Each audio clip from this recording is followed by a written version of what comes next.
Hi, Epilepsy Foundation of Eastern PA. My name's Mike. I'm a bartender with the Franklin Mortgage and Investment Company. I'm here for your Mardi Gras Gala to show you how to make a very New Orleans cocktail. This one is my riff on a hurricane. Hurricane's an old one. It goes back to about 1940. Originates in New Orleans at a restaurant called Pat O'Brien's. I don't know that that is still around, but to this day you'll see people walking down Bourbon Street with these big, kind of fancy hourglass shaped glasses with their hurricanes. So it's very much survived past its origin. We're gonna do a version of that, a riff that's an original of mine, where we sort of take the hurricane and incorporate a few extra, very classically New Orleans flavors.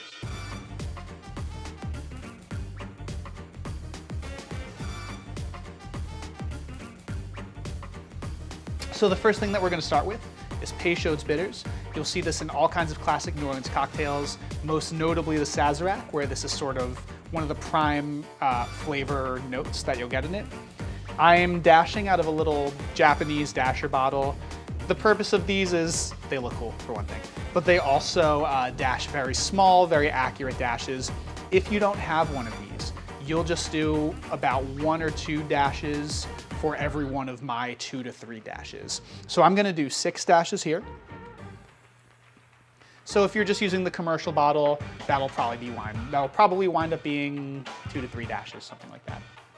The next very New Orleans ingredient that's going in this cocktail is a little bit of absinthe. I have my absinthe in another little dasher bottle. If you don't have a dasher bottle, again, you can kind of approximate what you think a few dashes of absinthe looks like.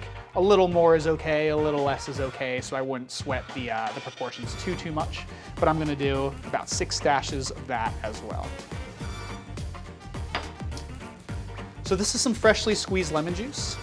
It's very important to use freshly squeezed juice to get the best cocktails. When you're using a pre-bottled juice that you buy in the store, we don't know when it was squeezed from the fruit. They add all kinds of stabilizers. They add some like extra acids and things like that to keep them shelf stable. So in order to get the best kind of purest lemon flavor, it's very, very important that we keep it freshly squeezed.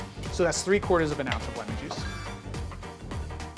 This is passion fruit syrup, which I made this afternoon. You can make it too. It's very, very simple. I just went to my local Asian market. They have these little bags, or these little packets of frozen passion fruit juice or puree.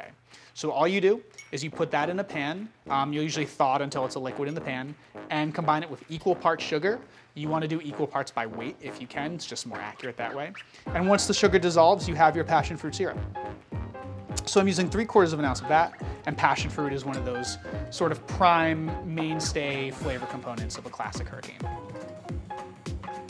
So now to the fun stuff. For the base of this, I'm actually doing what's called a split base, meaning that we're using more than one liquor to make up sort of the primary bed of the cocktail.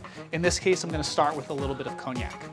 I'm gonna do about 1 ounce of cognac, and the reason I'm using some cognac as opposed to just the rum, which a hurricane typically calls for, is because cognac is a little bit mustier, it's a little bit more floral. I think the flavors in cognac complement the Pesho's bitters, the absinthe, the passion fruit really, really nicely, and it just creates a little bit of a more rounded flavor profile than you might get if you were just using a single rum or something like that. We're still certainly gonna do rum though. In this case, I'm using this 100 proof kind of aged rum. So it's nice and proofy, it's nice and boozy, and that's actually really what we want in a cocktail like this for a couple reasons. One, it's Mardi Gras. We're trying to have a good time.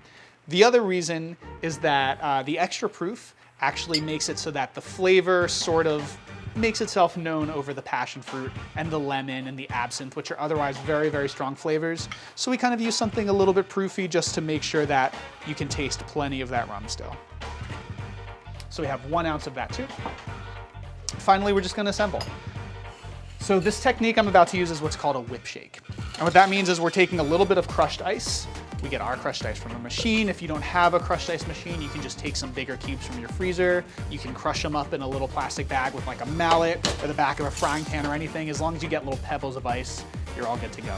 And what a whip shake is we put a little bit of that, just a little bit of crushed ice in our shaker, and we're just gonna shake until we don't hear it rattling around anymore. That means all of this ice is dissolved. That means the drink is nice and chilled, and we have the proper amount of dilution, which is very, very important for any cocktail. So we still have just a little bit of rattle left in there. And it's close enough to gone. Pretty much there. There it is. I think that's all gone. We know it's cold enough when you can probably see the tin is just a little bit frosty. You'll feel it in your hand as you're shaking it, and again, you won't hear the rattle of that whole ice anymore. So we're just gonna pour it in our glass.